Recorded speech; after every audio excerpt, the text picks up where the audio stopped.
Good morning, everyone. Morning.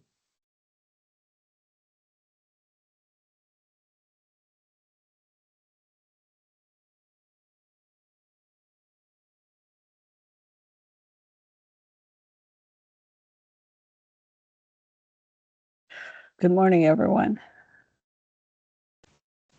Good morning.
Good morning, good morning. I'm looking to see if other commissioners are on or members up. I see you there, Tanisha. And good morning, others on the call. Good I'll give morning. it a minute for one or two of my other commissioners. I know that we will not have, or I'm not anticipating that we'll have Vice Chair Parker here today, given some other obligations that she has. But we'll give a minute for others.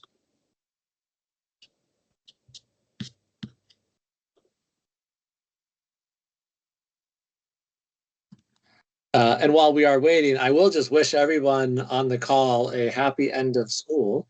I know today is like, you doesn't feel like it perhaps because the first thing you're doing on the first day of summer is joining an operations committee call. I don't know who scheduled that, but blame it on the board. We scheduled the meetings, I know.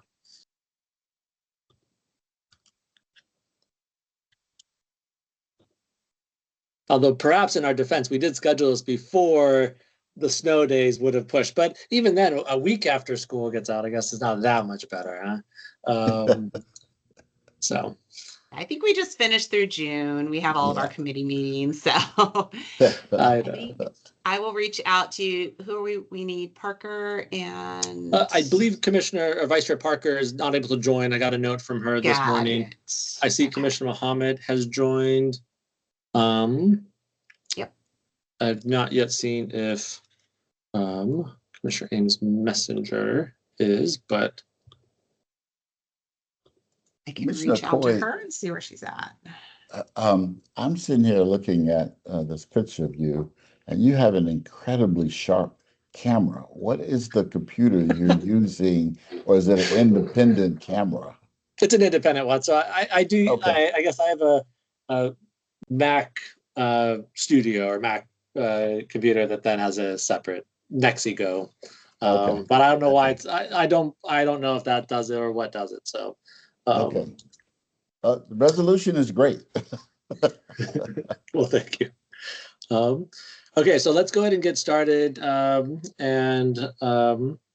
If my other colleague, Commissioner Messenger, joined, we'll welcome her. But welcome, Commissioner Mohammed.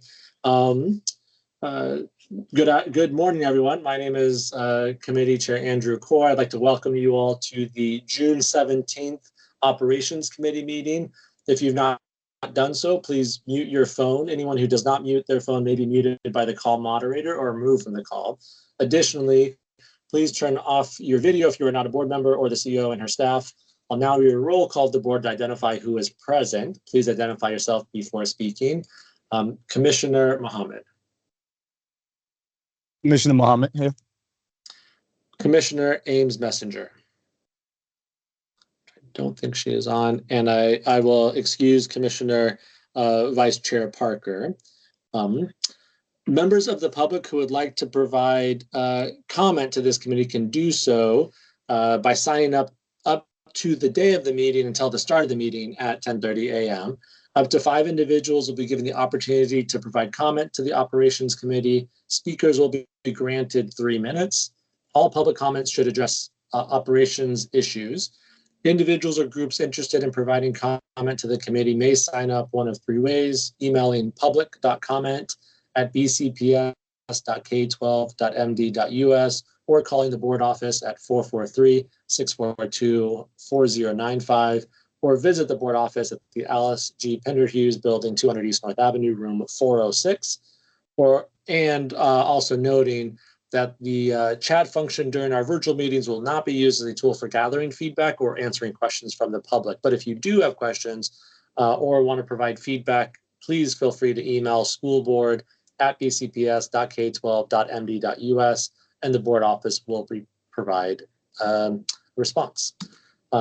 So with that, happy for us to begin. And let me actually pull up the agenda. I had not done that just a second ago. Give me 1 second.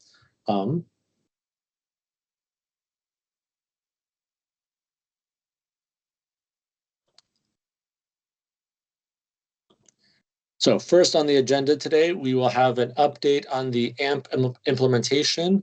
And that looks like it'll be led by a combination of folks, from Chief Tommy Jones to folks from the finance office. I saw Courtney as well as from the human capital.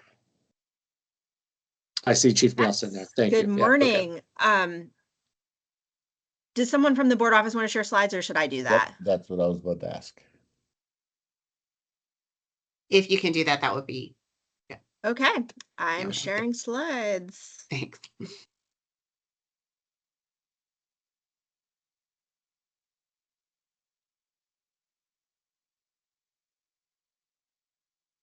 Okay. You ready, Chief Nielsen? Alrighty, Chief Jones. All right. So I'll kick us off. At this meeting, so first of all, good to see Commissioner Coy and Commissioner Mohammed. At this board office, we want to give you, the board, an update on where we stand on the administrative modernization project. We are going to go through both what has happened and what's about to happen. Next slide. So as we've stated before, this is we support board strategic priority 3 and 5 mostly, and that is high quality modernized facilities and equal access to this district services. Next. AMP goals have not changed. It is to improve the data analysis, reduce and eliminate redundancy and manual processes, a really big thing.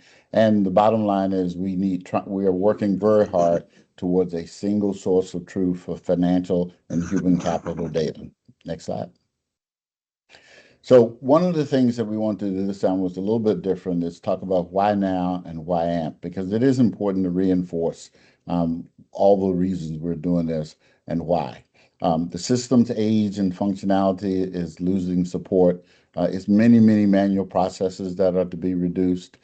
Current state's not going to support this technology, the new technologies that we're rolling out in other places, as well as the system that we selected is some of the most advanced current technology available. Key benefits, of course, from a financial standpoint: reduced manual effort, increased accuracy from time and attendance, accurate recording of employee work hours, overtime and leave. People forget often that AMP also includes CHARM, which is our employee performance management system. And here we put all the evaluation forms in one place, which is not the case.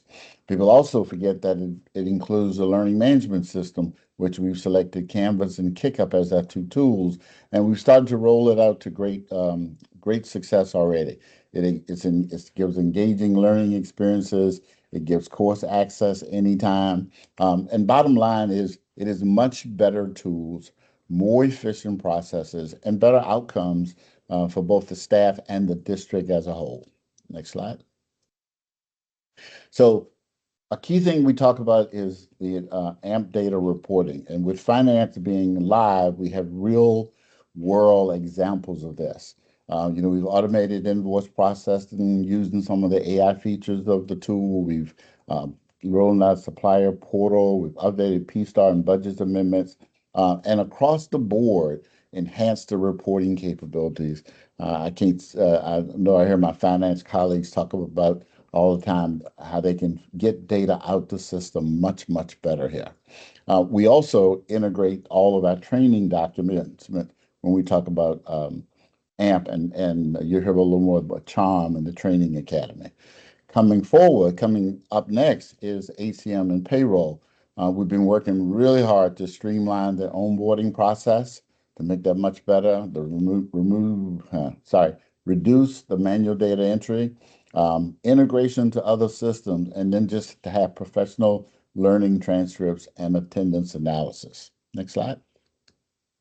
So at this point, here's where we stand. The light green tells you what we have finished. We rolled out all of the finance, except the budget module, all of finance. We rolled out all of performance management. We've rolled out learning management. All of those things are up and running and working well. Not to say there's no problem, there's always problems, but the reports we're getting back is that it's working well. The stage we're at right now is trying to get up the applicant tracking system. We're hoping that's gonna shooting for the fall of this year. The human capital and payroll, which is core HC, benefits, payrolls, PSAR, time and attendance. Those are really scheduled for the end of the year to coincide with a year end, because that's the best time to cut over. And so we're working very hard right now to get everything set up, to get all the testing set up for that end of year. Time and attendance for punch to pay. We talk about time and attendance, and we talk about punching. The first rollout is not punch to pay. It is just to capture the time. Then come the spring of next year, once the system has settled down, we're comfortable with the accuracy, then we will transition to a punch to pay using the UKG system, but that'll be the spring of next year. And then the last thing we have is what we're working on for the next is the leadership tracking system. That is scheduled to roll out in January of 2026. What is to be determined is still the health and safety and grievances. That's OSHA, workers' comp, and incident report, those things. And then the budget application had been scheduled to roll out, but we found, and when we did a reevaluation, that we wanted to upgrade some of the functionality that we were planning to roll out. And so we're in the process right now of doing that. Next slide. This is me now. Thank you, Tommy, so much for laying the foundation of where we're at, why we're doing this project. I'm going to dig in on a couple of updates for the board this quarter. So specifically, we wanted to tell you a little bit more about our LMS launch that's happening now. We want to circle back to UKG Punch to Pay implementation and follow up from our last meeting, which is part of a phase 3 launch update, and then talk a little bit more about our change management efforts that are ongoing. So our learning management system, or LMS, has two components. It has a content platform known as Canvas, which is where the learning and the courses live. And then on top of that, it has a program called KickUp, which allows us to do registration for learning. It tracks attendance. It tracks what courses you complete.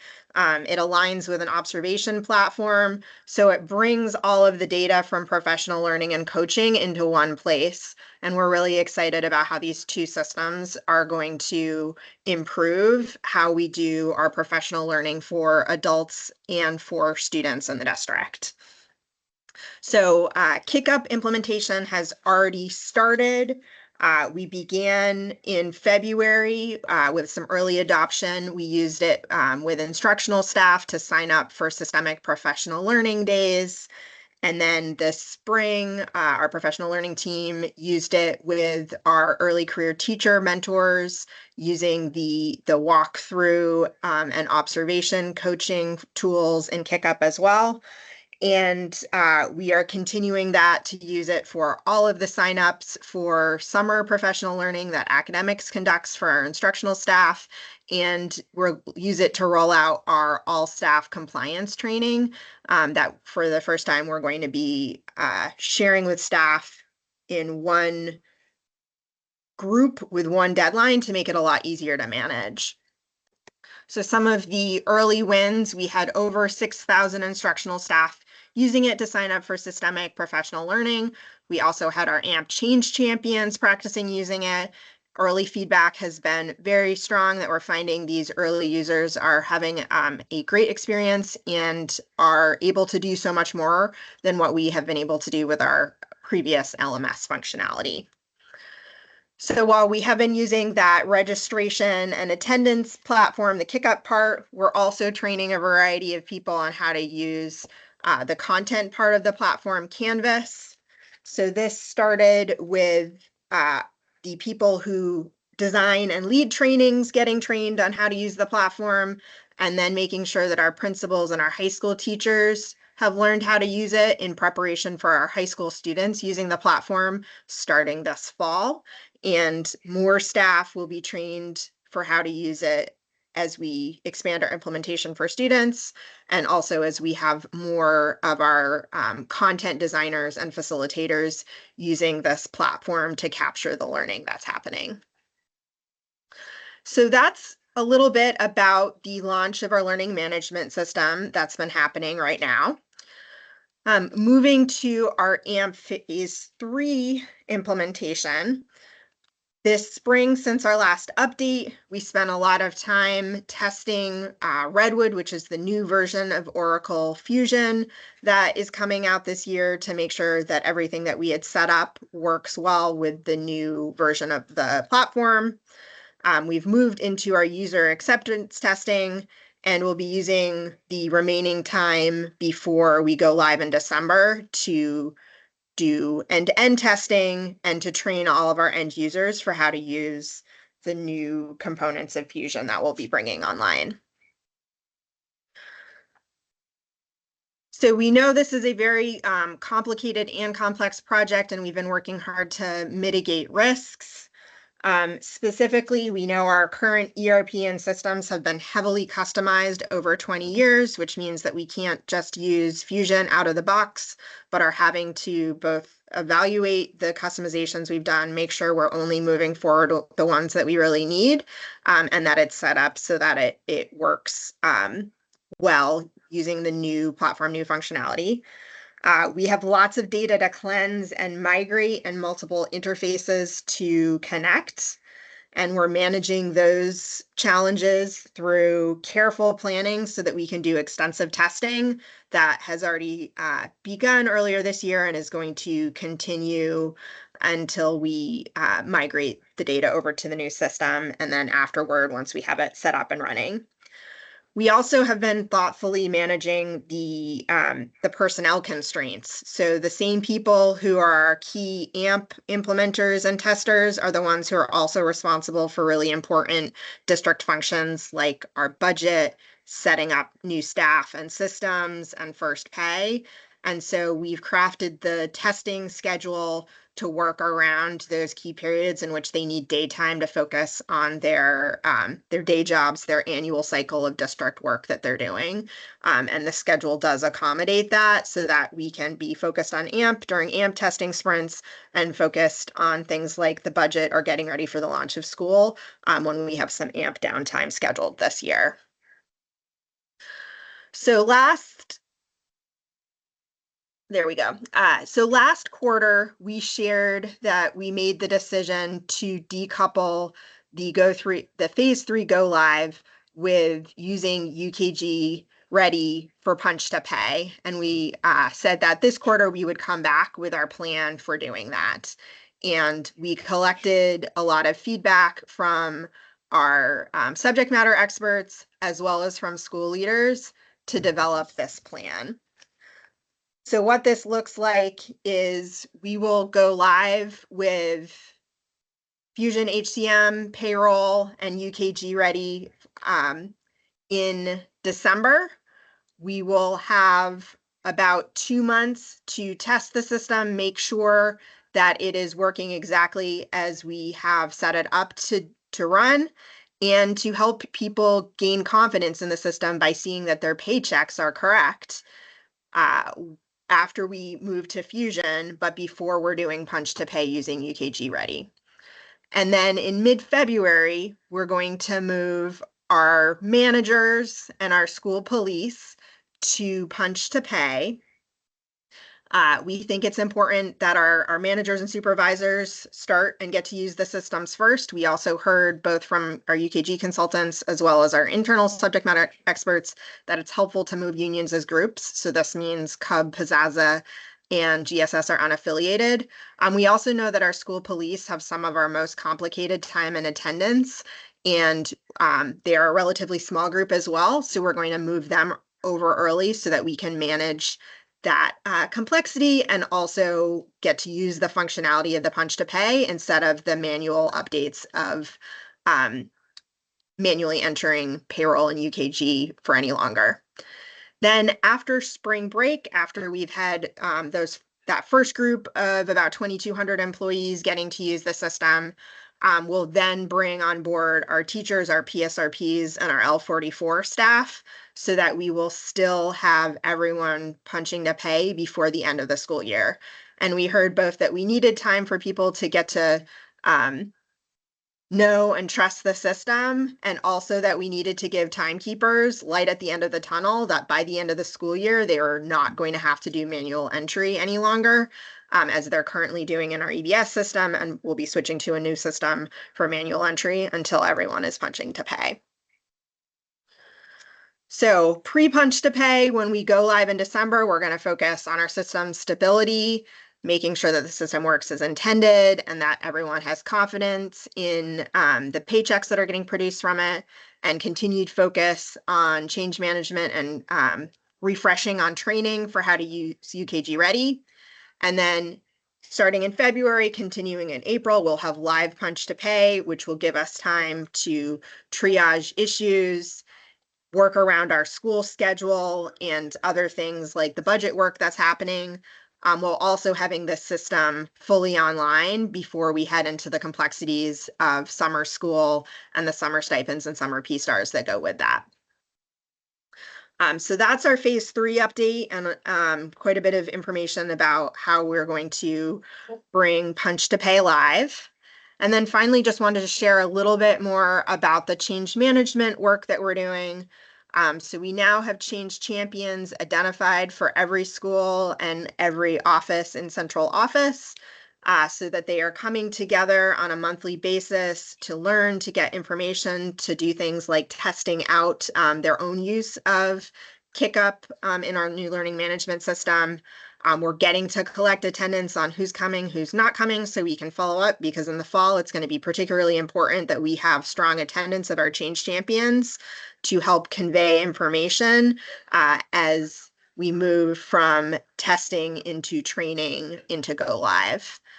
This also gives us more feedback on how we're doing our training communications, on what our training looks like, so that we're best positioned for everyone to be supported and set up for success with go live in December. So we'll be training different groups on different things. Some of our subject matter experts will have quite a bit of training as we prepare for phase 3 go live. Have to get the order of the words right this morning. But most of our employees are going to have a relatively simple amount of training as they use the new ESS, and our managers will have the new functionality of the manager self-service system. But the people who use P-Star will get training in that. So that's our budget owners, like principals, assistant principals, and team leaders at central office.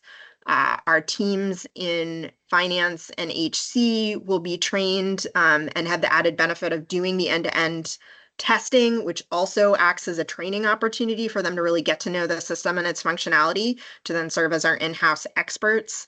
And of course, we're going to have extensive training for timekeepers and approvers as they switch from doing payroll into EBS to payroll into UKG Ready. And then this is a little bit more about our change communications. Those blue links on the right side of the slide are live. So if you want to actually click on them, you can access the presentation to go see our AMP Academy 3.0 or our Change Champion Toolkit, for example. But we have continued to enhance the content on the website to include training information, change information, how we're getting feedback, where it's going, what it means, what's changing as a result. And details about each of the new AMP systems, which, as you've seen throughout this presentation, it is more than just Fusion, our ERP, because of what we're implementing with PMS, with LMS, with a new ATS, a leader tracking system. So there's lots of rich content here to explore if you're interested. And we know that as we move closer and closer to phase 3, these are going to become increasingly important resources for more district staff to access. So with that, we will move to any questions that our commissioners have about this update. Well, and certainly one sort of thank you and note before I then open up to other commissioners and before I have a question. Just thank you for the structure of the slide deck. I know I've seen this in a growing number of decks that are structured in a similar way, but that you have sort of a high level overview with a lot more depth in like an appendix is something that I do think accomplishes a lot, right? It lets you sort of put a lot more thought or share a lot more of the insight that you have below the fold, as it were, kind of after the presentation, while highlighting the sort of critical things to give time, but giving time for a discussion. So just want to say, like, I've seen that in multiple decks and really appreciate that. I think it's really healthy sort of shift. So with that, giving time for discussion, I'm happy to turn over to other commissioners. And I see Commissioner Agnings-Messinger had joined much earlier, but is here as well. So Commissioner Agnings-Messinger, Commissioner Mohammed, either of you have questions on this?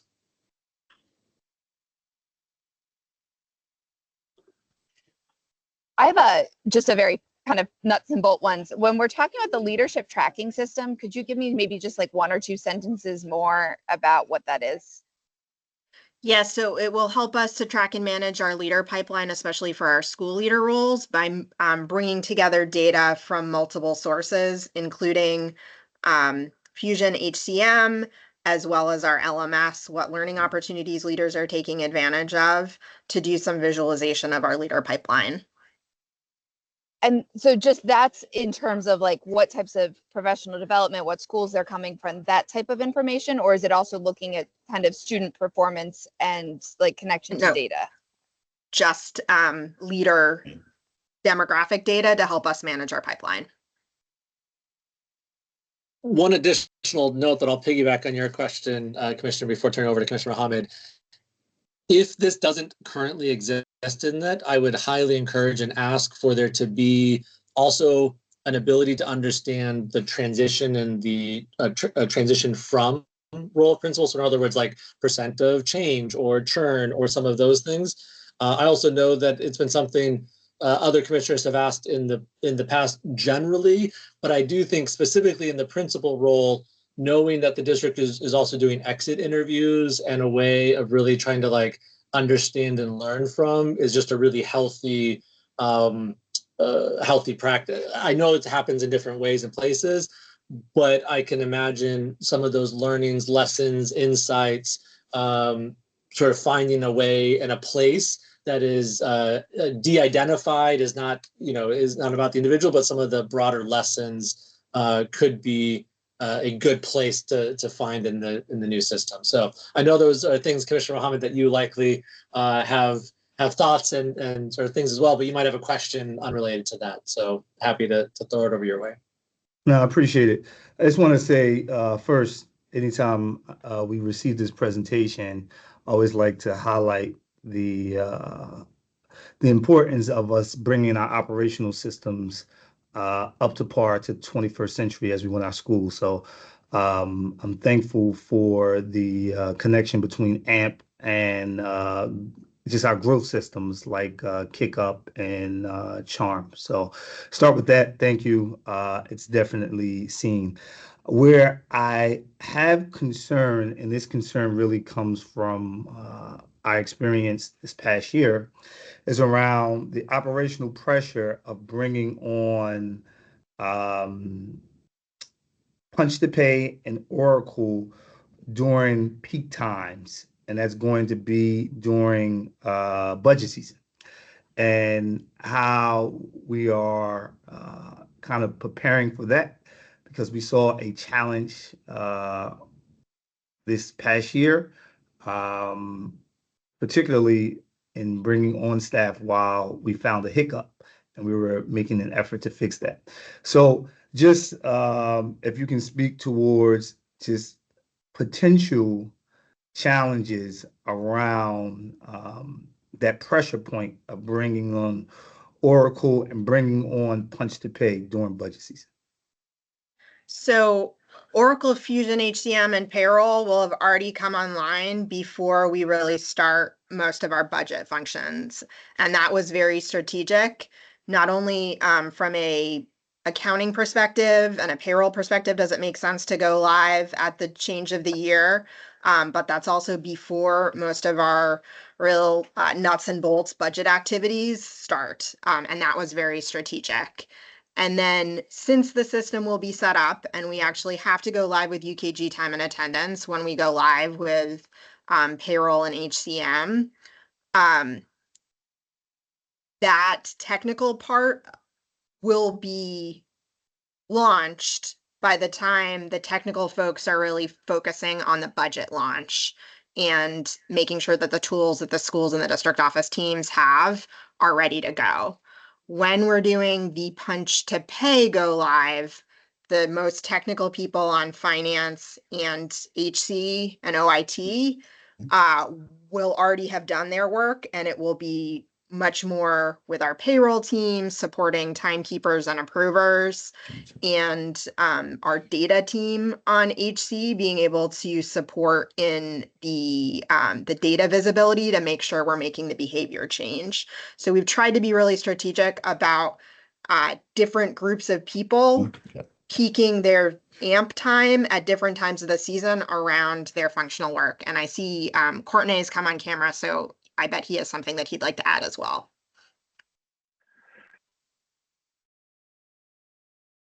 You're mute.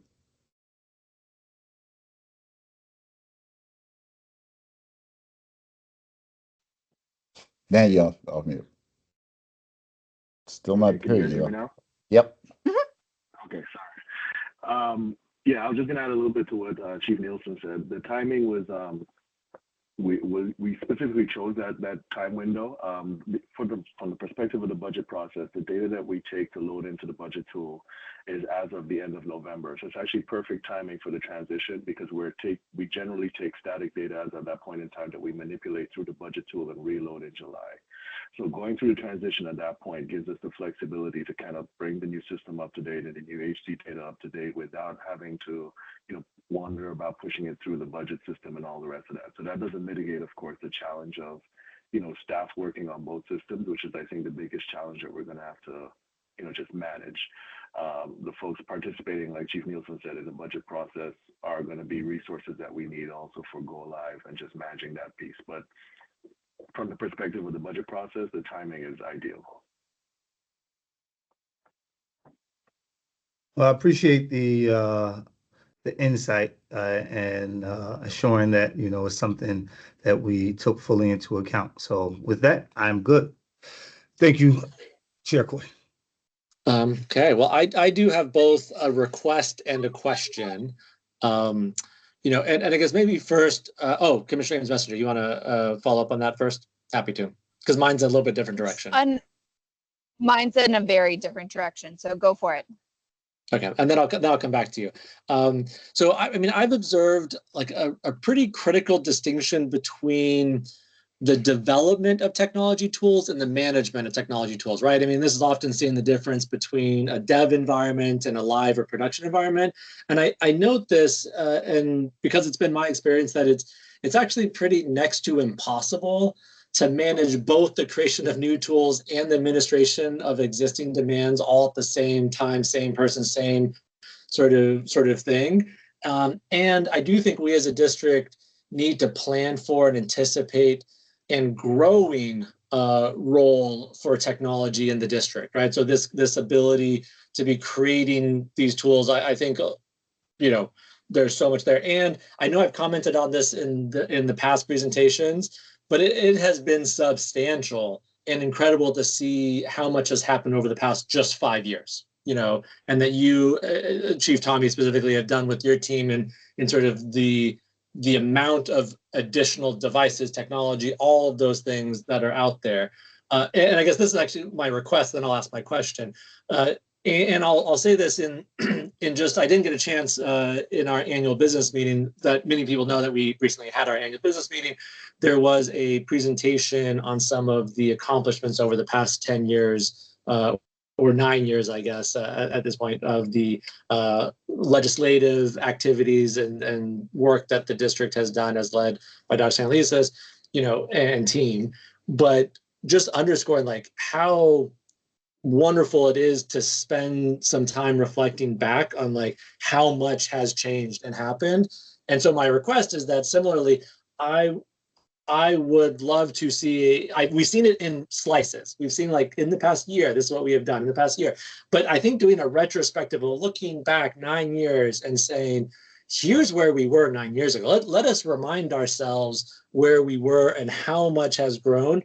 And I think in doing so, also reflecting to say, what are we projecting for the next 9 years, the next 10 years, and thinking forward in a way that says, how do we best structure, and this gets a little bit, I guess, at my question, is like, how do we best structure to enable the team to both manage a growing number of just sheer amount of devices and systems and processes that are all tech and building new ones, right? There are so many new, the rate of technology advancement is certainly far outpacing the rate of technology dissemination, and so I see this in my day job. I know, Tommy, we've been at many sort of community meetings in our different roles, but that share this point of the digital divide. And I think the digital divide is getting worse, not better, even though we are disseminating more than we ever have. But the problem is the rate of that acceleration is outpacing the rate of dissemination. And so I really do think that, and this is getting to my question. I do see this need, but my question then is like, how are you all currently managing the competing priorities?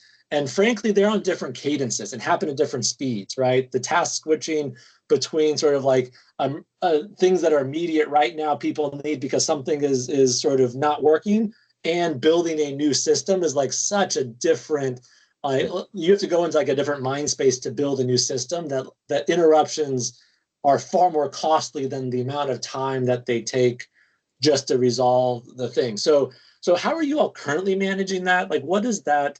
What are some of those discussions and internal conversations look like for managing the competing priorities of building new technologies, systems, processes, platforms, while managing the existing structure?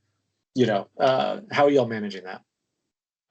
Well, Commissioner Coy, you just asked a 4-hour answer for a 4-hour answer. That was a really tough question, but I can sum it up, I think. So, first of all, this project is actually an example of how we are effectively managing that.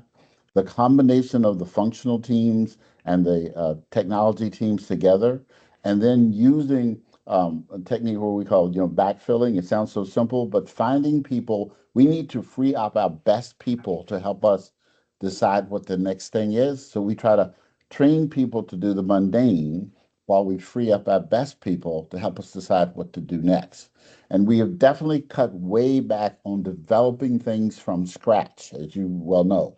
We prefer to buy technology and look at how it works and work with our functional teams to see how they can adapt to it rather than us adapting the technology, because that's slow and tedious. I'm a software engineer by trade. I think you already knew that. I love that writing code, but that's not the most effective thing right now. So AMP is actually a great example. We beefed up people, brought them on board, taught them the old systems so that I could take our best people to work on new stuff and to learn the new things. And so that's a big part of how we did it, how we're doing it.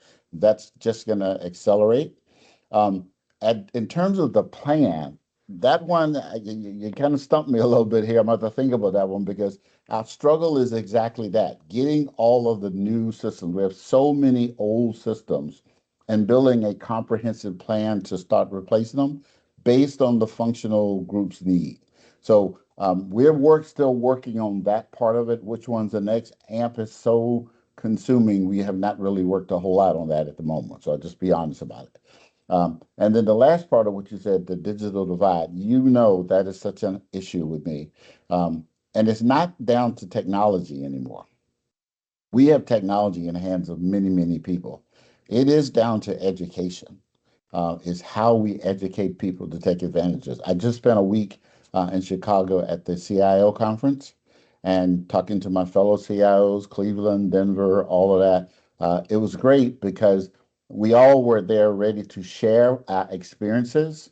Like, for example, truthfully, I have been slow to deal with AI within OIT itself. Teaching and learning is ahead of me. But part of the issue was knowing where my data is coming from when AI gives you a perspective, and making sure my data is not leaving. Well, the great part is Cleveland has gotten past a lot of that and are willing to share that. Denver is starting to do some of that and figure out ways. So I spent most of the conference talking to people about what have you done and how did you get past those hurdles. So I will answer this in a more formal way, but we are very much trying to do 3 things. Not build everything from scratch, use things that are there, bring on our best people to guide that by using backfills to do the mundane until we get it out. Working with, I said 3, 4, I'm sorry, working with other jurisdictions about what they have done, what they have learned, and what they will share with us, which they'll share everything. I mean, that's a good thing about being a part of the Council of Great City Schools. There's no shortage of sharing experiences, and I was sharing a lot with other districts about ERP implementations. And then we have to focus on education of these tools for our students and families, because it's not about the technology anymore. Any kid can pick up and do AI right now, but can they do AI effectively? That's the issue. And do they know what's available? So that's a hot button for me. And that's, I'll do a little more formally, but we are definitely thinking about all the things that you raised. No, I appreciate that, and just want I don't want it to be lost in the mix. The retrospective on the past 9 years, I would love yes, to see sort of and just showing. I mean, even I think there could be some interesting visuals of that, of some of the things that have increased, as well as an enumerated bulleted list along those lines. But The district but thank you. Yeah. is actually creating that for the entire administration, and we're capturing Good. things like 9 years ago, human capital was managing paper employment applications. Right. Oh, that's wonderful. Yeah, because I know I've been beating this drum. I think every operations committee meeting this calendar year, I'm saying like, let's be like, so I'm so It's in glad the and I works. know you all been working on that with the different, the transition process and all that. So glad to hear that, and to start to see some of these being shared with the board as they're being worked on is wonderful. So no, thank you for that, Chief Nelson, as well. If you allow me, I'd like to add just one quick comment. I cannot tell you how much I appreciate the board asking this question. The fact that they understand that we have gone through tremendous change and turmoil. You don't always get that. So I appreciate that, just the acknowledgement of, the work that had to happen in the last 9 years. No, absolutely.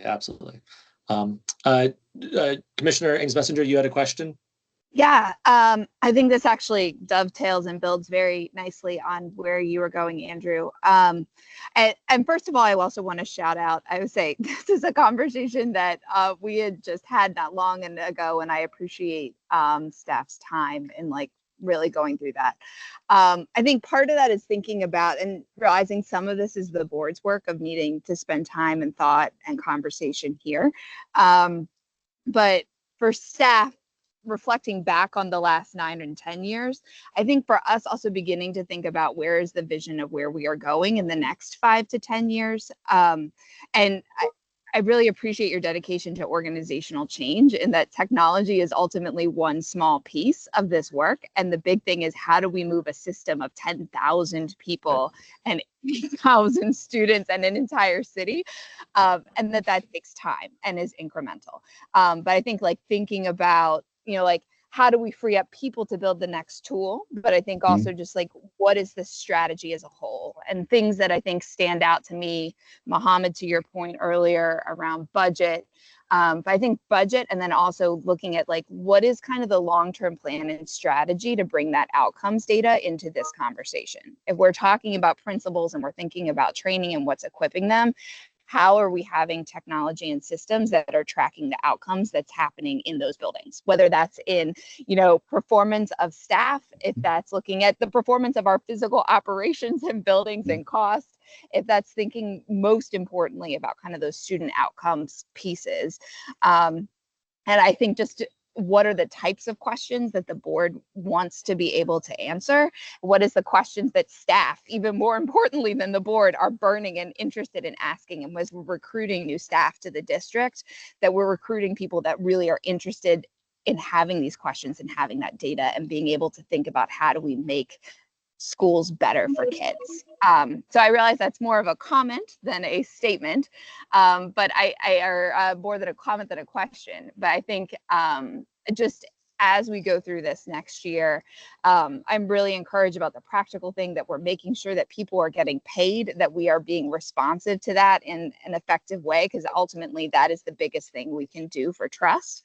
But at the same time, how are we thinking about what are the things that we are looking at, how we want to use this data and resources and information long term, and realizing a lot of that, lays on the board and folks that aren't actually managing data the system, like that those are broader questions. So I think for staff feedback on what the board needs to be asking, what we need to be asking, and how to work together to figure out where we want to go.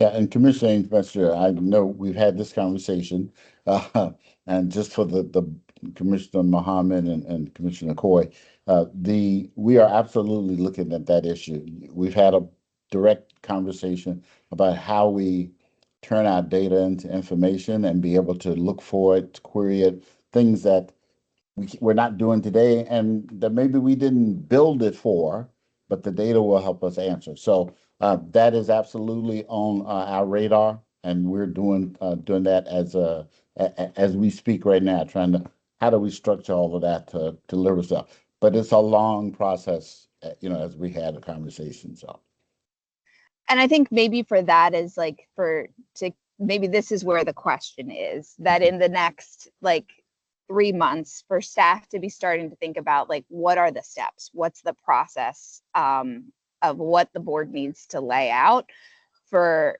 how we begin that process. Because it's easy when things are long that we push them off, but kind of what is that first step to get us framed to provide some accountability for having that conversation and to begin to move, even as we're in a period of transition. Okay, well, thank you for that discussion and dialogue, and again, thank you for all the work that you are putting into this. It is certainly critical and important. Moving on to the next item on the agenda, we have supplemental appropriations for third-party billing, and I see Mary Ann Cox is on the call here, and others from the team that'll be presenting. Tanisha, are you presenting the slide deck, or who is presenting the slide deck? Oh, there you are. Okay. Casey, Yeah, I'll thank you put so that much. up for you, Commissioner Coy, no problem. All right, give me 1 second. Okay, can everybody see the deck all right? Yes, we can.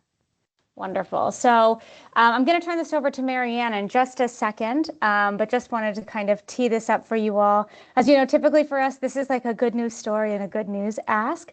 And so we're excited to bring it to you today. So what you'll hear from us is just the overall alignment to the district goals, the framing of this conversation, and really understanding supplemental appropriations, which Mary Ann will help us out with. And then an overview of third-party billing, the 26 third-party billing budget, the request for a supplemental appropriation in FY26, and then, of course, any next steps that will come thereafter. Typically, I highlight a priority that this really leans into, but to be honest with you, whenever we can leverage existing funds in order to support the work around special education in schools, I think it hits all of our priorities because we can invest in a variety of ways with these funds. And so we're really excited that this can help us lift all of our board strategic priorities across the district. So now I'll pause and turn it over to Mary Ann and ask her to help us understand, well, what do we mean by supplemental appropriation and what does this sort of look like? And then I'll pick it back up when she's done. All right. Thank you. Thank you, Casey. I appreciate the information that you're providing us. Naturally, the programmatic aspect of the supplemental appropriation are really what most people are interested in. But I will just give you some information on the background of supplementals. Supplemental appropriations are essentially accounting transactions. We have a very specified methodology that we use to record supplemental appropriations. The most specific that I think applies here is, please remember that whenever we do supplemental appropriations, we always go to the board to receive permission to proceed, because essentially we are increasing the budget. That's what a supplemental appropriation does.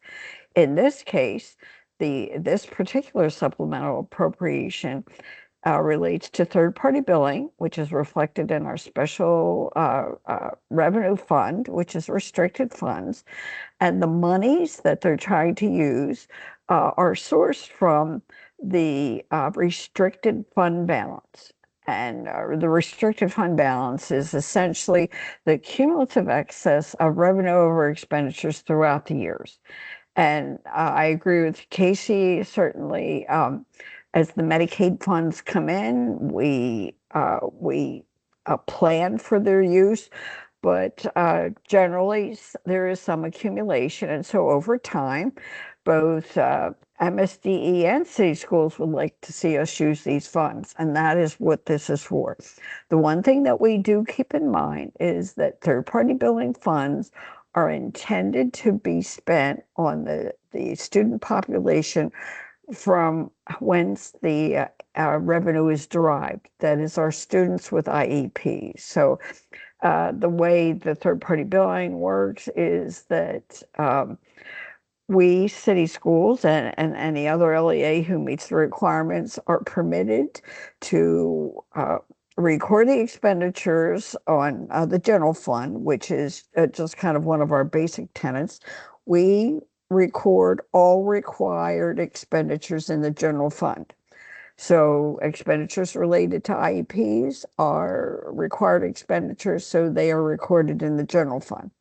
However, Medicaid and federal law allows us to bill Medicaid for certain of the services provided for the IEPs, and we get a certain cost per service remitted to city schools, and that's essentially what becomes the third-party billing revenue.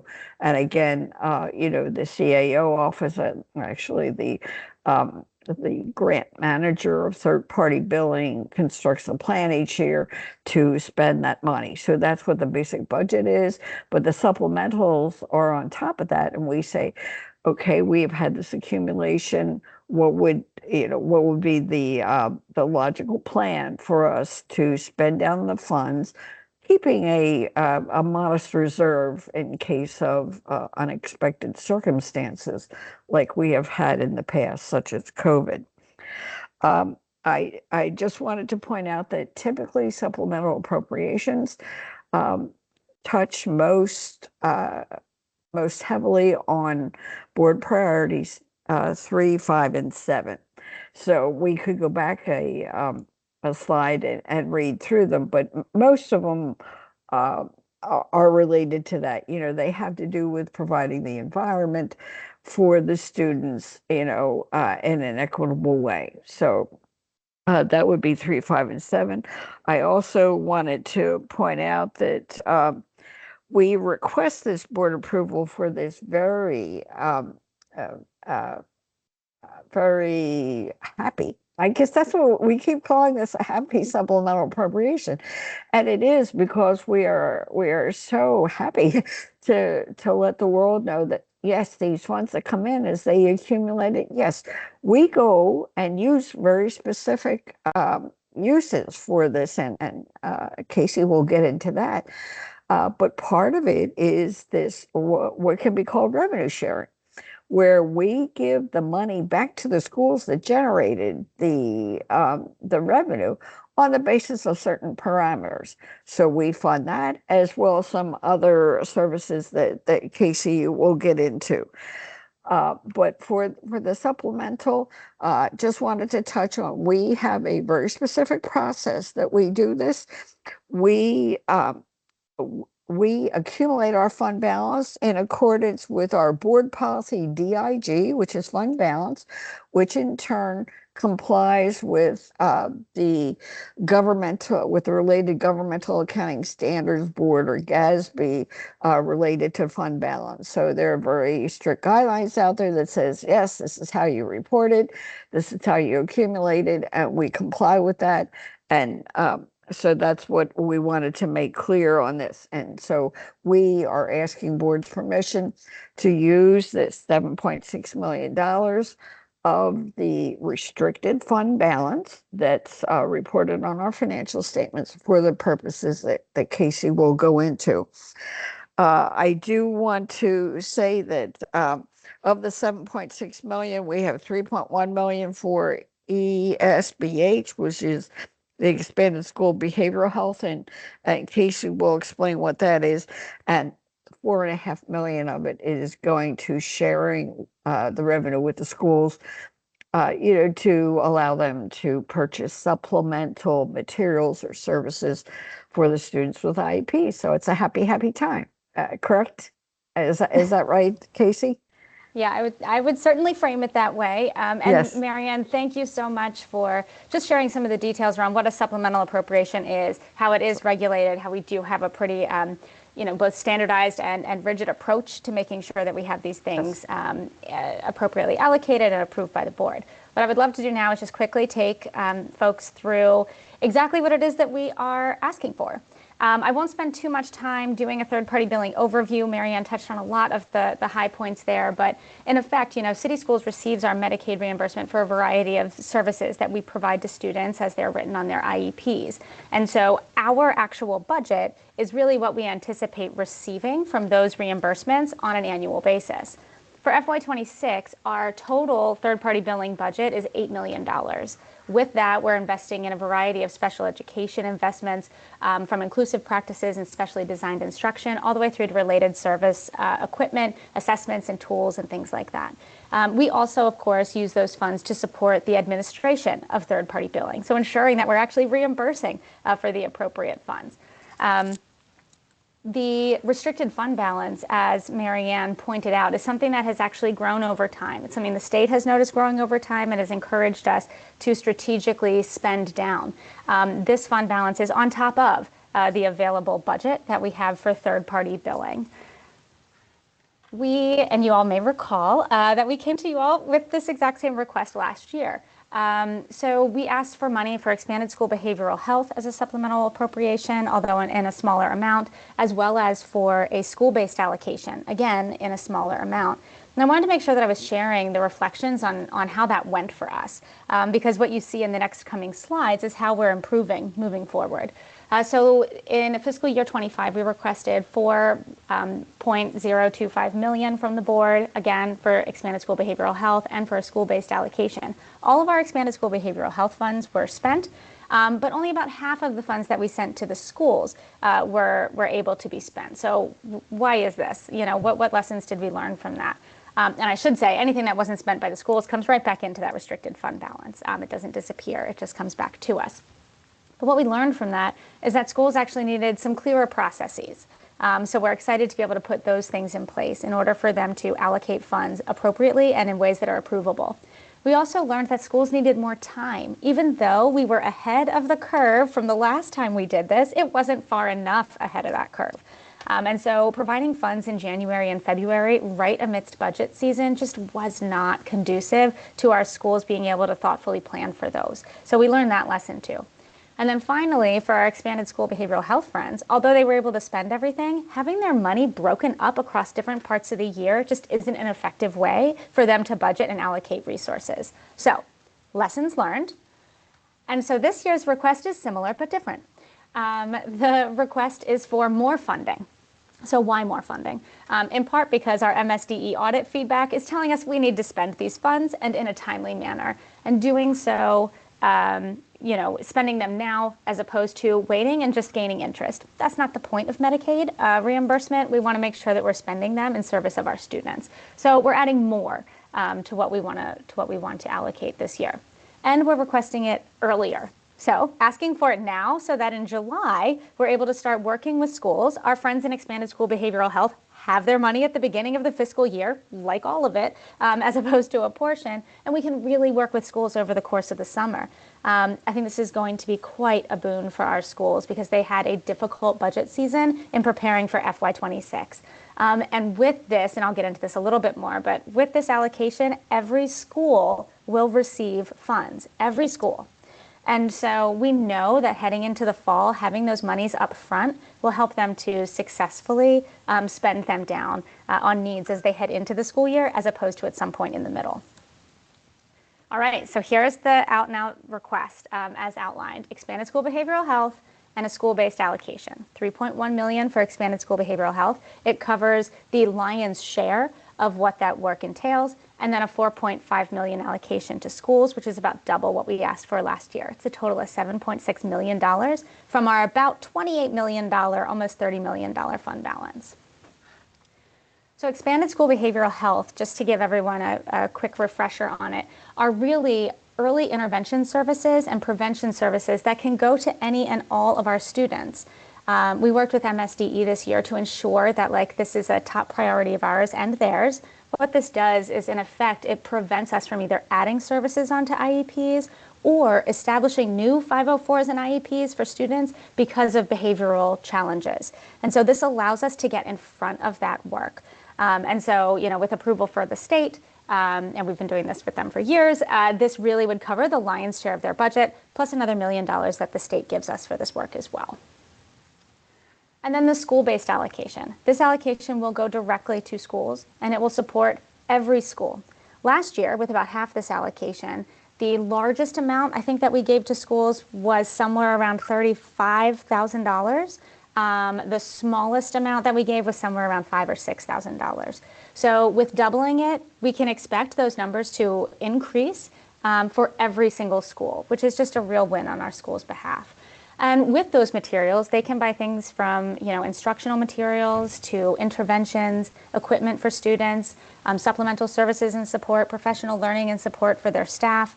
It really can go to a wide variety of things. And what we've learned from this past year is we're going to support schools with more effectively allocating those into some really key areas in order to support students with disabilities to ensure that those classroom environments are really conducive to inclusive learning. So you might be asking, okay, well, every school is going to get an amount. That's great. How do you exactly get to that? So the school-based allocation is based on a specific calculation. It's based on a rate of compliance multiplied by the computed recovery amount of third-party billing for the district. And so what this is just showing here is that, from your students with IEPs, that total population, we calculate the compliance rate associated with those. Not every student who has an IEP has that IEP signed or has the third-party billing letter signed by their parents. And so when we don't have those signatures, we can't bill for services, even if services are rendered. So really the compliance rate is those who have sort of all the check marks associated with being able to be billed for services from that total population of students with IEPs.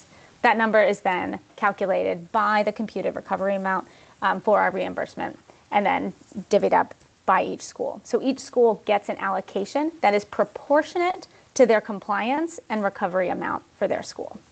So literally getting back what they've kind of put into that system. So when we communicate this out with schools, one thing we really learned this year as well, and it was amazing, when we told them that, appropriately documenting student services, ensuring that we have signed parental consent forms and IEP forms for Medicaid reimbursement actually nets them additional funds when we do this allocation, we saw a lot more of those forms start coming in. So, we're kind of like tying a carrot to the stick, if you will, to ensure that schools understand that you can get more by actually ensuring that you're providing these services, documenting them, and making sure that we've got appropriate documentation. So that was a real win for us, and I anticipate that more schools will be in compliance for this as we move forward. So for us, following board approval, which I believe is proposed for the 24th, we will be able to send schools their allocations and the guidance for spending those, as well as the spending plans that we're going to help them put in place this summer.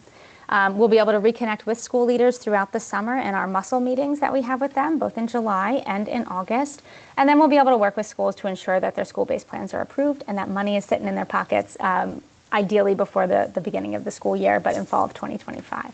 And then all funds are to be encumbered, like all of our other funds, by April 30th, 2026, and fully invoiced by June 1st, 2026. So this is, as Marianne stated, a pretty happy ask. It gets the money where we need it on behalf of our schools and on behalf of our students. So I hope that was helpful in just running through exactly what it was and what we're asking for. No, thank you for that. I'll open it up to other commissioners for questions. Commissioner Mohammed, I thought you might have some comments and questions. Absolutely. No, I think this was a excellent presentation. Anytime we can have more money going to areas of need, it is extremely helpful. So I appreciate the increase more than anything. My questions start here. Is there, because of the lack of spending previously, and I know that we are making that increase, was there ever, or do we have a risk of any penalties or clawbacks from MSDE with regards to our spending, whether it be remaining unspent funds or potential future inconsistency in our spend down? Yeah, thank you so much. Oh, yeah, I'm sorry. Go ahead, Casey. Yeah, go ahead. Okay. Thank you, Commissioner Mohammed. I appreciate that. So the risk in my mind and from my conversations with MSDE that we have is if we're not trying to do due diligence in spending these funds at all. right? So we've amassed, like I said, almost $30 million in a restricted fund balance. That's not the point of those funds, is to sit there and gain interest. So our potential ding is if we leave them alone. And so that's certainly not what we want to do. We do not run a risk if our schools do not spend everything that we have allocated to them. It simply comes back into that fund balance for us to reallocate. Now, we really did learn a lot of lessons in terms of our project management, our communication, and our tracking and support of schools in spending and allocating those funds. And so I think the processes that the team is working to put in place will help schools to really create a spending plan. Giving money in itself isn't necessarily the most helpful thing. We have to give it with effective guidance and effective tools for spending and monitoring. So that was a big takeaway for us after this year. So to answer quickly, no, I don't think there's a risk in our schools not spending it and getting dinged by MSDE. The ding is if we choose to not do anything and let it continue to amass, when what they want to see is us putting it back into the hands of schools and back into places that service our students, both with IEPs and frankly without, to prevent, getting IEP services, getting an IEP or a 504. So that's really where they want to see us doing this work. No, I appreciate it. That leads me to my next question, and Commissioner Clark, I'll be quick. I have one more other, but it's short. With regards to support, now we're talking about putting something on our school leaders, and I'm particularly thinking about the increased number of new principals. So what level of support will be provided to those school leaders to assure that they can be positively compliant by the deadline of them needing to turn in these plans to the district office? Yep, I love that. I love positively compliant. I'm going to steal that from you because it does put a better spin on it. So I think what we have planned to do, it's sort of twofold. One is an adaptive type of change, right, where we know that we need to be meeting with school leaders and their IEP chairs. What we saw happen a lot this year is the IEP chair was asked to create the spending plan. And so we want to make sure that we're actually working with both the school leader and the IEP chair, because we were only communicating with the principal, right? And so you've got then this gap of communication and planning. So we know now that IEP chairs are really brought in to support the spending plans on this, along with principals. So we want to make sure that we're coupling both of those together. We'll be meeting in our muscle meetings and providing office hours to any school that needs that support in terms of developing a plan. That's kind of the more adaptive stuff where we're going to work side by side with them. Technically speaking, though, last year, we established a spending plan. It was very high level, though, right? Just asking folks to kind of plug in, what sub-object is this going to go into? Generally, what is it going to do for you? That is fine. But in order to ensure that folks are aligning their funds with approvable purchases, we'll have a more clear menu of options. We'll be able to support with pre-pricing what some of those options could be. So I want to buy a classroom set of X, right? We can actually provide that information on the front end so schools are able to select from things that are just a little bit more prescriptive. Lots of options, but helps them to say, yep, I need that and I need it in that quantity. Done. We didn't do that last year, which left schools to do more of the legwork on saying what I want and what is eligible. So we're trying to cut that a little bit for schools by providing a more clear template and more clear guidance, not only around what is allowable, but then how to put that into a plan for tracking and spending. So hopefully that gets us to a much better place on supporting the spend down. No, I appreciate it. I just want to be able to hear with regards to guidance to those who's providing the guidance. And I'm particularly thinking about one of the gaps and I think opportunities that I see is in our schools is with regards to our social workers. So our social workers, there is a lot that's put on their plate that does not always leave them in the ability to be be most effective in their roles. And I look at things like the committees and teams that they have to join and take a lot from their time. Of course, they're part of our IEP teams, but we have them engaged in SST. We have them engaged in 504. Sometimes we have them, depending on the school, possibly leading our student wellness teams. So there's room for support And I just wanted to hear, as a part of that guidance, do these funds allow for us to strengthen the staff in our building that already exists by taking some of the supplemental roles away from them, giving them the opportunity to be a stronger pillar in the schools and where we really need them to take ownership of their role in their schools? I appreciate that question. Gosh, most of the guidance, right? So it doesn't focus, you can't buy positions with this. And so we can't use third-party billing funds to purchase a position to relieve some of those roles and responsibilities. But, social workers or folks that are on that IEP team can certainly contribute to what that school would want to spend those third-party billing funds on. And so perhaps it is, an intervention that helps, the social worker to step away and someone else can step in and provide and support that. So I think that would have to be something that the school IEP team would be discussing together in terms of how to leverage those funds. But truth be told, third-party billing funds are eligible really for almost any activity that will support and improve the environment for students with IEPs and will prevent other students from obtaining IEPs and 504s. So that is pretty broad in its scope. We want to make sure that we're being clear that this isn't about buying food and, going on field trips and like doing some of these things that are harder to account for. But I don't think that's exactly what you're asking, right? So I think it's really on the team to then say, well, how can I creatively leverage these funds if I know that I need to either build capacity of staff? So what are either the conferences, the professional learning? What are the additional supplemental materials I might need in my classroom? What are the other tools and resources that I don't have at my fingertips that I would really appreciate to make my job easier or to streamline some aspect of my work? All of that is fair game, for sure. Yeah, I appreciate it, and I'll pass it on. But I'll say that I think that this is, especially with the increased spending for our schools, this is an amazing opportunity for us to really find areas of growth and strengthen them. And I think that assuring that we have those that are on the front end of providing these services, a part of the guidance and how we roll this out, particularly to our principals prior to rather than afterwards, is going to be extremely helpful, because if not, we'll be trying to fix something on the back end when we can potentially assure that we fixed it on the front end. So I appreciate it, and I'll pass it over. Yeah, thank you for that feedback.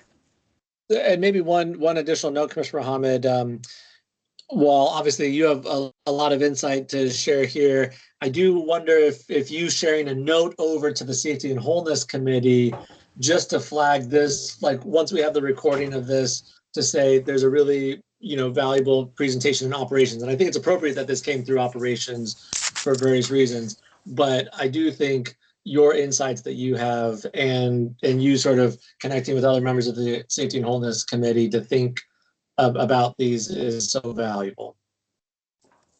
Now, I appreciate it. And with that being said, I would certainly request that some of this, we give an additional page to this presentation where we can kind of lean into how our principals and those leaders that will make the decision around funds, a little bit more information around the guidance and who's providing that guidance, I think will be helpful and will reduce the questions on the day off. Thanks. Wonderful. Thank you. And I'd also be happy once our guidance is finalized. I mean, because you just seem interested and passionate, I'm happy to share with you what that is and what that looks like once that's, finalized and shared with schools or prior to. That would be amazing. Thank you. Yeah, of course. Commissioner Haynes-Messenger. Thanks. I think first of all, just that as Mohammed is listing all these places that social workers are working, you're like, again, being slightly biased towards social workers in schools, that I think actually that is also really exciting that people are playing those roles and bringing social work lens to that table. But the capacity is real. And so I guess the question is looking at kind of what are the barriers, and, as part of this is that part that can be contracted out to other like mental health and service providers, whether that is, like a movement team or a holistic life. And I guess along with that, like what are the barriers in terms of moving through procurement and ensuring that there are enough dollars in those funds for people to be able to pick vendors that they are comfortable and have relationships with? So I guess that's kind of the first procedural question. And then the second question is just kind of a snapshot of looking forward. Obviously, we are in rapidly changing times, and there is, uncertainty about what Medicare reimbursement is going to look like going forward, along with multiple other kind of direct services that we receive for our students. So we are thankful to have money in the funds this year, but as we look through surviving the next 3.5 years, what's the strategy should there be changes at a federal level? Wonderful. I perhaps can take the first part of that, and I don't know if Marianne would want to chime in at all around sort of like future, benchmarking as we think about some of the uncertainty that exists at the federal level. So with regard to, I love that you're calling out the mentioning of contracts that can be leveraged to support, all students with disabilities, and around the areas of behavioral health and in ways that can support all of those related service providers in their work, even if not in that explicit content. So third-party billing funds are perfectly eligible for all of those sorts of investments. And so schools can certainly do that. Many of the procurement items that you mentioned don't necessarily live in the academics office, but I know that the academics office partners very closely with procurement and with our friends in the schools office. So we will be paying attention to those contract caps, to those when they are purchased. For academic procurements, we've been attempting to make sure that all of our caps kind of just go a little bit above and beyond, because we're seeing variability in what schools are picking and choosing, in academic initiatives. So we're always trying to put a little bit of that buffer space in there, knowing that we don't have to spend it, but that it is available so that schools can leverage it.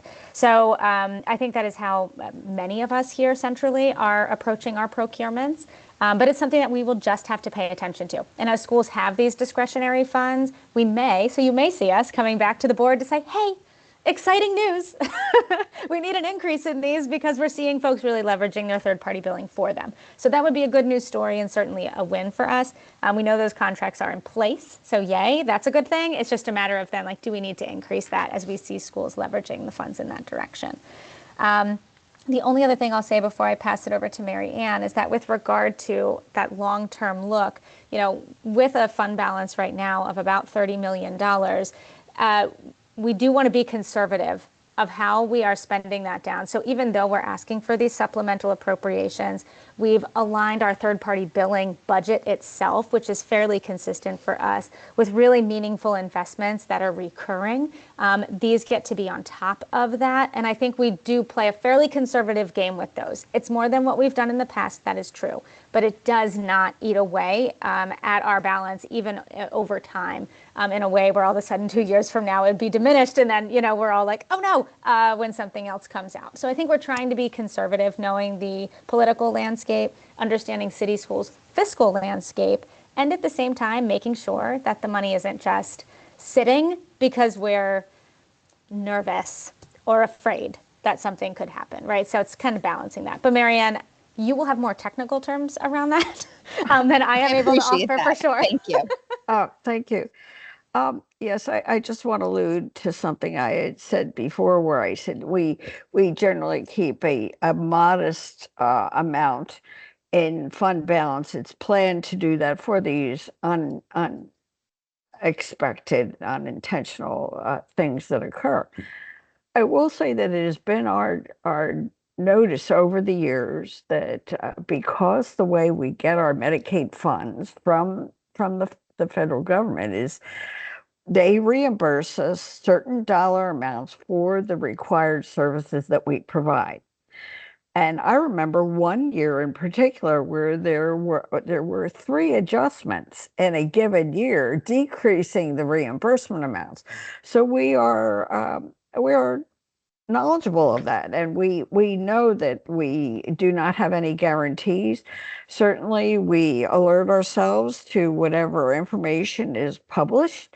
I do recall that just this past January, Medicaid changed the reimbursement rates, and they now reimburse for certain services that had not been reimbursed before. So these things happen, both positive and negative. But we do know that these are reimbursements, and it is done at the determination of the federal government. So these are not guaranteed funds. Typically, when we look at our budget, we look each year first to what is our current estimate of the amount that we will bring into third-party billing. That is the amount that we would expect to budget and spend. So no more, no less. You know, the drawdown of the accumulation of excess funds, which accumulated for a variety of reasons, and it's not that we didn't notice it wasn't building like that, but there were some long-term agreements that had not yet completed, that we had to have funds available should it come to pass that we owed other entities for services provided. So we were knowledgeable that it was there, and we were conservative in how the access was given. But certainly third-party billing has always meant to be supplemental services for students who have IEPs.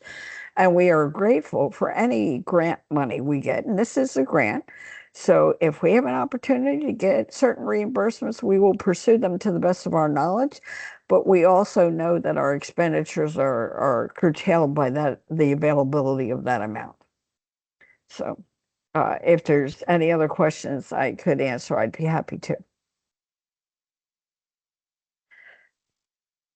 Okay. Well, with that, one thing that I would note, and Dr. Judkins, or Tanisha, if you could make sure that there is a note that goes out to the board, just highlighting that this is on the agenda for next board meeting. This is next Tuesday.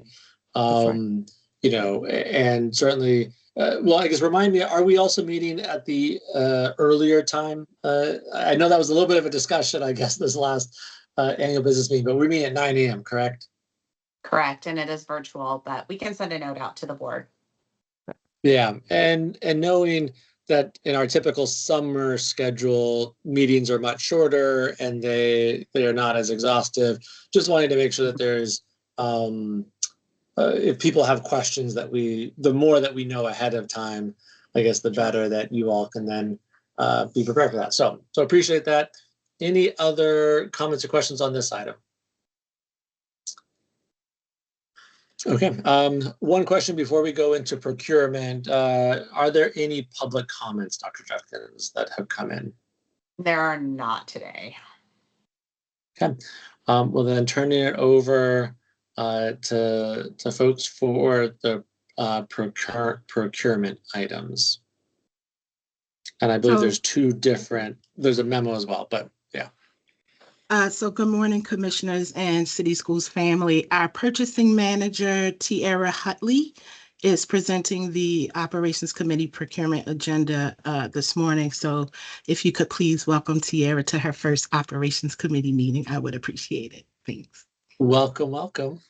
Wonderful to have you here presenting. Thank you so much for having me. Thank you for working for City Schools.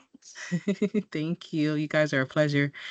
We actually have 7 items for your consideration today. The first one is section 12.01, Chief Academic Officer, Social Work Services.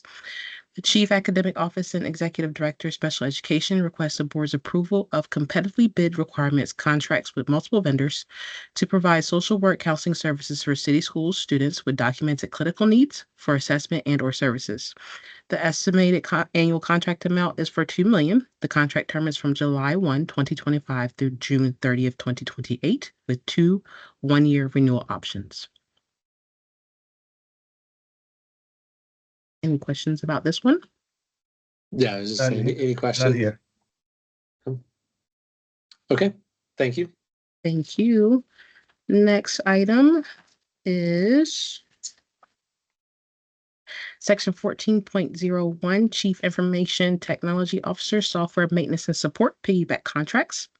The Chief Information Technology Officer requests the board's approval to amend the Software Maintenance and Support Services piggyback contract to add Bell Technologics, Inc., to serve the purpose of procuring, supporting, and distributing Microsoft Education Volume licensing products and services as an authorized Microsoft reseller. The board is also requesting to increase the estimated total contract amount from $620,000 to $2,820,000 with an increase of $2.2 million.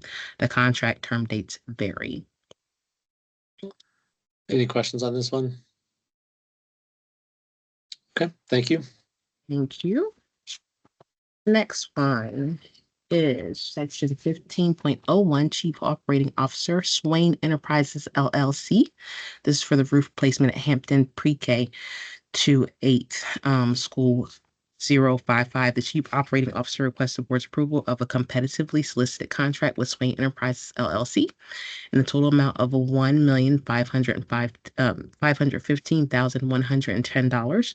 The contract provides for roof replacement services for Hampton. And it has probably about 8 items on here. Any questions about that one? Yes. Okay. This just the timing of this roof replacement, impact that it will have on students, as this is a major project, and just have issues around just safety and if it's going to pose any logistical challenges for our students and parents during this project. Is facilities Roland, are you on here? So this is Capital. So Cindy Smith, I'm on here. Okay. Thank you, Cindy. Hi. So I'm Cindy Smith. I'm the Executive Director for Facilities Planning, Design, and Construction. Thank you for the questions. We do most of our construction evenings and weekends. We don't do all of that on evenings and weekends. We have actually also changed the type of roofing that we use to be a TPO roof so that it does not have that tar odor any longer, right? So there's an odor from the glue, but it is much less than what that asphalt odor used to be when we used to use built-up roofs. We've been doing TPO roofs now for over 10 years, and they've held up very, very well. And they have a lot less impact then on being able to do roofing, because we do often do roofing construction during daytime hours. We do not do roofs over rooms that have children in them. So we won't, for example, right, if there are students in the third floor classroom 300A, we wouldn't do that section of roof while the students are in there. So that would be an evening, a weekend, or a summer at that point, so that we're not actually impacting operations while the students are in there. We're very conscious about safety. All of our students are, all of our contractors that could possibly be interacting in any way with students or staff are background checked to make sure that there's none of that. Those issues as well. So, we are very much in touch with the principal when we're scheduling the work, as well as making sure that everything that we're doing is safe for our students and staff. I appreciate the response. It's just something that I think from the board had to come up, because this is knowing that we're having a major construction project while students are actively in the building is a challenge, but thank you for the response. I do just want to add that pretty much we build 365 days a year at this point, because we always have school and we don't want to impact operations. So we are very conscious of that so that we can do our construction as well as keep schools operating. Yep, absolutely. Thank you. Thank you. Okay, moving forward. Section 15.02, Chief Operating Officer for Cone Inc. It's a contract increase. The Chief Operating Officer requests the board's approval to increase the contracts with Cone Inc. to provide elevator repair, modernization, and installation services in city schools buildings from $1.5 million annually to $3 million annually, an increase of $1.5 million. The contract term is from January 20th, 2020 through December 31st, 2025. One question that I have on this one is typically in the past when we've been approving new elevators, it's been on an individual basis. Is this a shift in sort of how we are approving to where it's a more general contract, or is this for some other sort of aspect of elevators? Ellen, do you want me to take that for you? Yes, please. Scott on? Okay. Scott, so Scott is on vacation, so he can't answer that one. So we actually do elevators in multiple ways. Most of the elevators that the capital team does, of course, will be the competitively solicited bids, just like similar to the one you just approved for the roof. We do also, though, maintain an on-call construction through maintenance. This is a lot more for repairs. However, we do actually do, for example, there's a smaller fund called ASP through the state, and we will go after, for example, an elevator. We just got approval for an elevator through ASP funding that we would use this on-call contract for. So slightly different. We try to get our elevators through, I guess we'll just say multiple ways, because we know so many of them are outdated and we're trying to modernize them as much as possible. Appreciate that. Thanks for that insight. Commissioner Mohammed, I saw you came off mute. Yeah, my question was right in line. Just to add for our sake, the bitter environment that we find ourselves with elevators is pretty tough, as there aren't a lot of providers, which drives up cost. Outside of this, just because I have you, Cindy, sorry, can you speak towards any efforts that we may be making to bring new potential vendors to the district to provide a more competitive environment for ourselves? Yeah, so elevators are tough because you have to be a certified elevator installer to do them. And so if you're a general contractor and you have to bring a certified elevator installer on board and basically give away, 90% of the work under the project, you have to be really motivated to want to do that. We have one general contractor who consistently wants to, Chilmar. That's kind of why you see Chilmar and Nichols always, flip-flopping back and forth, because Chilmar is willing to, basically give away, such a high percentage of the work that they would be performing otherwise. Nichols is certified and can do them on their own. Kone, of course, is, but theirs is proprietary. So, that's that constant battle of trying to battle the proprietary elements of it, certified and having people that are qualified, because if we don't have a qualified installer doing it, then you end up with an elevator that might not work, which we don't want either. So, we do constantly reach out to new vendors, but elevators are a tricky one because of that qualified, certified installation requirement. It's really hard to get other people in under that one. Cindy, can I add to that as well? All right. So hello, everyone. My name is Maurice Gaskins. I'm the Director of Construction for City Schools. What I'd like to add, Commissioner Mohammed, to what you just said is actually we do have a current solicitation out on the street right now to expand our pool of contractors, and we have broken up the trade for repair, service, and installation to increase that pool, to speak to what you're just saying about increasing our current vendors. And hopefully that will be that's being solicited now, and it will be coming for board approval in the coming weeks. Great to hear. Thank you. Thank you for the insight, both of you. Thank you.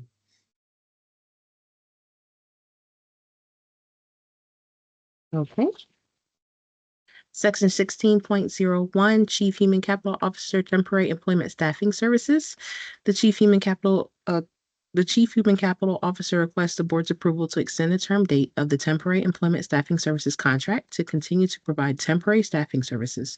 This amendment proposes to extend the contract term through June 30th of 2026.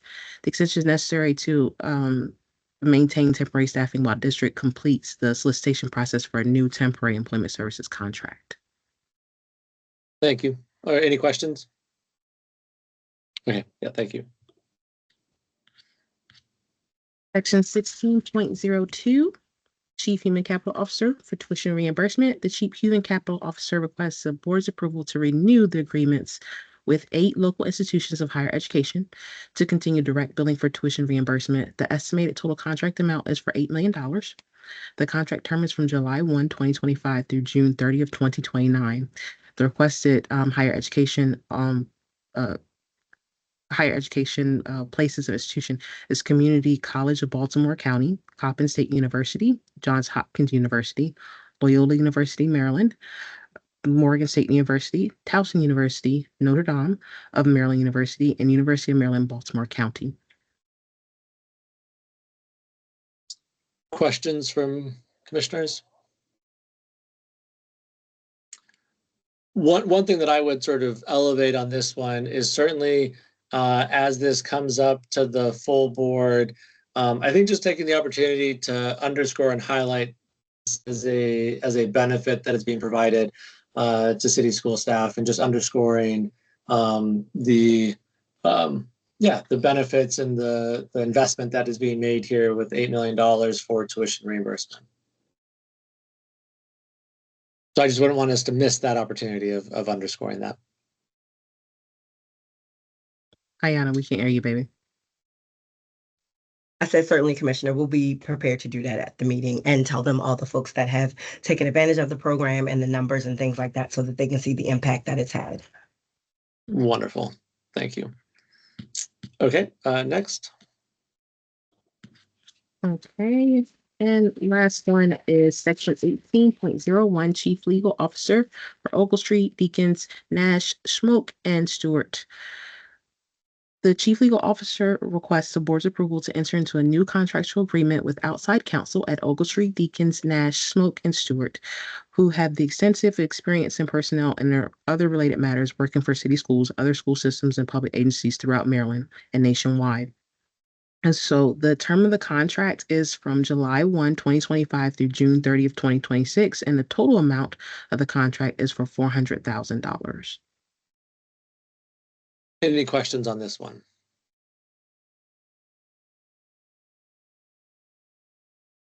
Okay. Well, thank you for presenting those and going through with all of our questions and comments here today on the procurement agenda. Thank you for having me.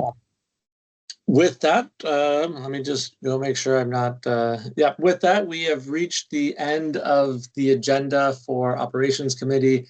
Commissioners Ames Messenger, Commissioner Mohammed, any comments here before we close? Any unreadiness? None here. Okay, well, with this, I will say thank you to everyone on the call for another successful year for Baltimore City Schools. It is definitely summertime. It's summertime here at my house, as well as I'm sure so many others. And we appreciate, as we've said throughout the call, all the work that you all are doing as board commissioners and just giving voice to that. And thank you for the presentations and the discussion here today. This is end of call. Thank you. Thank you. Thank you. Thank you. Good afternoon.